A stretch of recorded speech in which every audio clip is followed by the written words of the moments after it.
Uko isi ipanze mu butandukane bw'abayibayeko bahuzwa na vyinshi harimo gukunda amabuye. Ni kuvuga ashobora kuba ari aya tubona buri munsi canke amabuye y'agaciro. Nk'ibuye ryitwa diyama nibaza ko ata bintu vyinshi kw'isi birirusha ubwiza. Iry'inzahabu ryo ubwaryo n'isigura itomoye y'agaciro n'ubutunzi. Kuvuga inzahabu vyonyene mu mwanya wa mbere umuntu ntatahura ibuye, ahubwo yumva agaciro ntagererano. Iyo hatabaho amabuye yaba aya y'agaciro canke aya tugendera hejuru, iterambere ryacu ryari kugorana. Inyubakwa ntizari gusa gutya tuzibona uno musi. Ntituba dufise televiziyo, imodoka ntiziba zibaho. Eka n'inkuru uri kurumviriza ntayo woronse kubera nta telefone yobayeho. Ubutare nka coltan canke nickel ni kimwe mu vyifashishwa gukora ivyo vyose. Coltan buzwi ko cane gukora amabateri ya za ngendanwa zacu.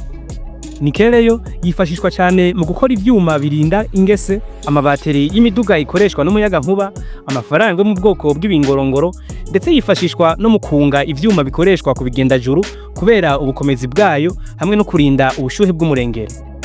Ibuye rya Nyabikere rero niryo tugira dutebeko. Karimo inshuro zitanu zose muri uyu mwaka duherukamwo wa 2025 Burundi bwarashoye za toni z'ubutare. Zaba zigizwe na coltan, wolframite, amethyst, quartz n'ubundi.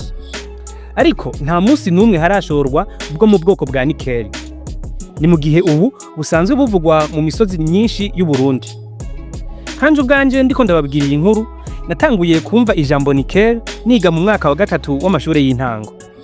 Twumva ngo irwiriye mu makomine ya Nyabikere ikarusi hamwe n'Musongati mu Rutana.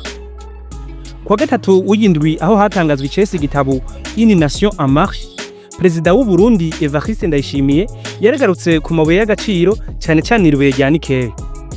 Yavuze ko Nickel y'Musongati gusa ifise agaciro k'imiliyaridi 208 z'amadolari.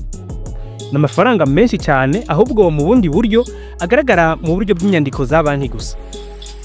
Kugira wumve uburyo igihugu cy'u Burundi kiryamye ku gahiye, reka dufatira akarorero ku mafaranga leta ikoresha buri mwaka. Ko muri uno mwaka w'amafaranga wa 2025 ushira wa 2026, leta y'u Burundi itegekanya gukoresha miliyaridi zirenga gato ibihumbi 5. Aya yababa umuliyaridi umwe n'ibice bitandatu gusa by'amadolari.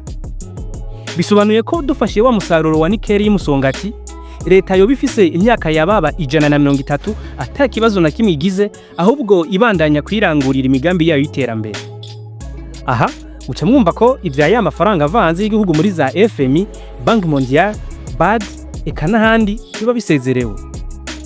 Nickel ku isoko mpuzamakungu ni imari. Uyu munsi igiciro cyayo ku itoni imwe gusa cyababa ibihumbi 200 vy'amadolari. Aha ikibazo cibazwa na benshi ni Izokwimbwa ryari. Nk'uko abahinga mu vy'amabuye y'agaciro babivuga, Burundi bwoba bufise hafi 6% vy'ubutare bwa Nickel yimbwa kw'isi yose. Bivugwa ko mu Burundi riwe rya Nickel ryoba riharurwa hagati ya miriyoni 200 na miriyoni 220 z'amatoni. Musongati ni ifise ikirere kinini burimwo aho buharurwa muri hegitari 3000. Nubwo umukuru w'igihugu atagiriye ko avugaho umugambi wo gucukura ubutare ugeze, leta y'u Burundi iramaze gutanguza imigambi imwe ibanziriza ico gikorwa. Aha twovuga nko kugwiza umuyaga nkuba, kuko gucukura Nickel bisaba umuyaga nkuba mwinshi hamwe no kubaka ibarabara ry'indarayi rizofasha mu gushora ubwo butare.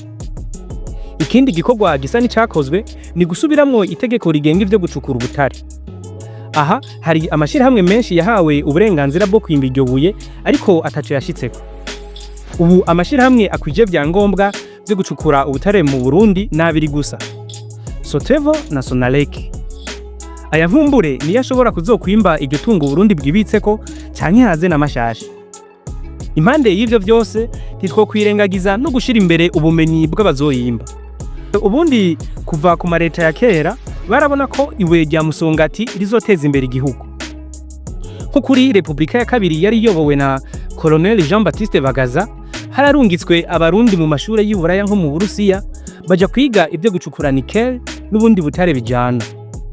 Hari umutama yari muri abo barungitswe kwiga aherutse gushinga intahe kuri radio BBC ko ivyo yize atigeze bishira mu ngiro, ko yarinze agera mu karuhuko k'izabukuru atigeze na rimwe yegera ikirombwe bashire mu ngiro ivyo yize.